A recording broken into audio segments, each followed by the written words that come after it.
ابن القیم رحمہ اللہ فرماتے ہیں، لو یعلم العبد، اگر بندے کو معلوم ہو جائے، کیف یدبر اللہ لہ امورہ، کہ اللہ رب العالمین اس کے معاملات کو کیسے چلاتا ہے، لعلم یقینا ان اللہ ارحم بہ من امہ و ابیہ،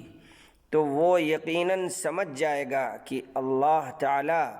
اس پر اس کے ماں باپ سے بھی زیادہ مہربان ہے۔ وَلِذَابَ قَلْبُهُ مَحَبَّةَ اللَّهِ، اور اس کا دل اللہ کی محبت سے پگھل جائے گا، رقیق اور نرم ہو جائے گا۔ اگر کوئی اس پر الم اور تکلیف آتی ہے تو سمجھنا چاہیے کہ یہ بھی اللہ کی رحمت ہے۔ اللہ رب العالمین اس کی وجہ سے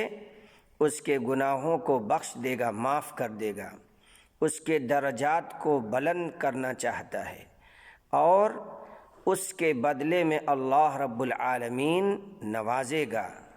عطا کرے گا۔ اور اگر خوشی ملتی ہے،